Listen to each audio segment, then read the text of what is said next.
Possibly one of the most used cues in ballet, but also the most misunderstood, is pull-up. This action is essential for dance, but more often than not, it might actually be hindering you and making your dancing harder. Hear me out.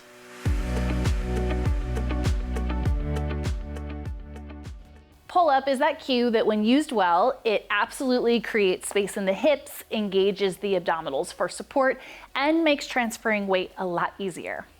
But when I ask dancers what pull-up means, almost every time they say sucking in, pulling your belly button back towards your spine, and then they make this motion in the imaginary mirror as they try to make themselves as skinny as possible. This is where you're missing the boat, and you end up drowning in effort with very, very little payoff. So before I share how I think about this cue, I think it's essential that you understand what the abdominals' job actually is in movement. First, when I say abdominals, it's kind of a catch-all term. It's essential for our movement as a human, and especially as athletes, that our core is strong from the inside out and supports our movement. In essence, a strong core is like an unopened can of sparkling water. When that can is unopened, the pressure from within creates stability from the inside out. The can is harder to crush and can take quite a bit of pressure.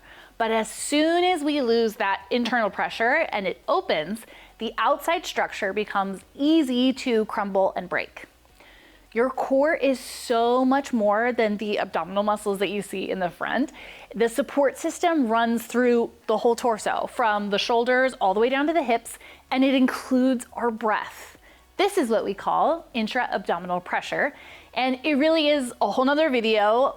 For now, let's just use that in our imagination of an unopened can. When you pull your belly button back to your spine and think of pulling the front of your body up, you might simply be trying to look skinnier in the mirror, and you're essentially popping that can. You're squeezing it from one side and creating an unstable structure. There are plenty of studies and information about core support, stability, strength that show how it decreases when you simply pull your belly button back to your spine and are not really being that supported by true intra-abdominal pressure.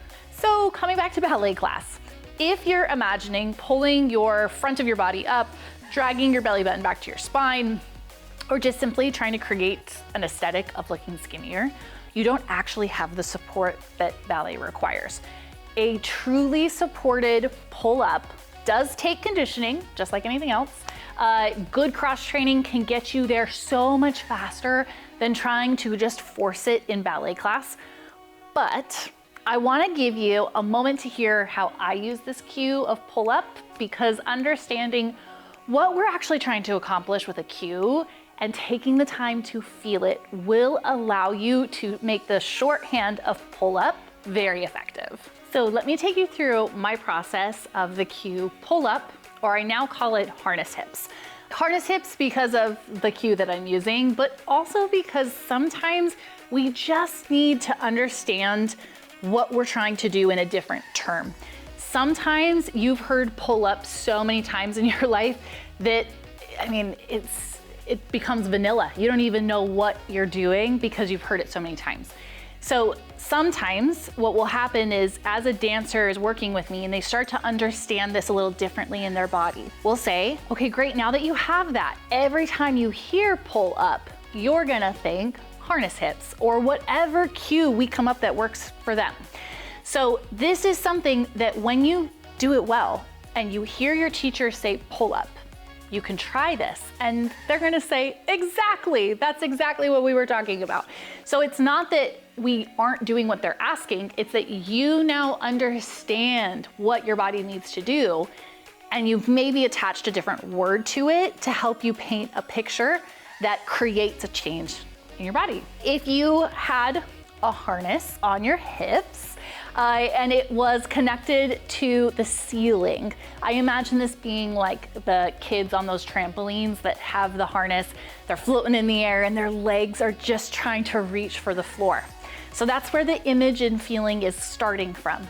If the trampoline or the harness is pulling me up above the ground, my legs are now reaching for the floor.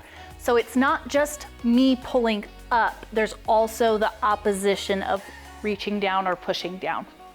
So as I go into a plie, I want to try and keep my hips as if they're being measured. So you know how little kids will measure them on the wall and they watch them grow. They want to stay at that height or more with your hips. So if I had my measure on the wall, as I go into my demi-plie, I'm gonna feel my hips being pulled up from the harness and trying to keep my hips, not my belly button, my hip bones at that height until I absolutely can't do anymore, and then I have to go down. Now as I go, the harness is pulling me up, but my legs are still reaching for the floor. So as the harness is pulling my hips, not my belly button, my hips up, my legs are creating space because they are reaching for the floor. And as my hip girdle pulls me up, my legs are now really reaching and pushing through the floor.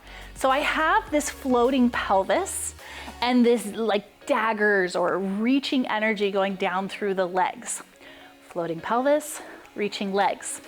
Now when you're here, well, first let's try this a couple times. Leave your hips high as you reach for your demi-plie, and then you have to go down.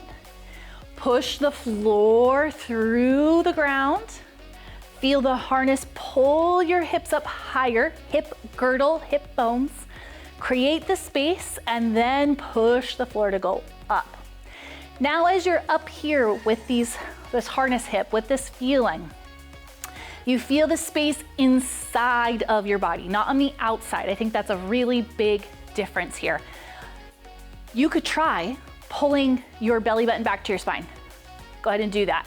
Do you notice that when you do that, you kind of lose some connection in your hips? Maybe it even feels like, I feel like my thighs want to rotate in a little bit, and I start to feel a little bit of, not bad feelings, but more effort here. And I really have come to feel that when I have this pull up or this harness hip feeling, I'm very active, but there's nothing really gripping in the front of my hips.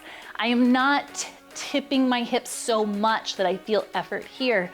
It's a very floaty, lifted, and then I'm very engaged from the back of my body here that is creating that harness feeling.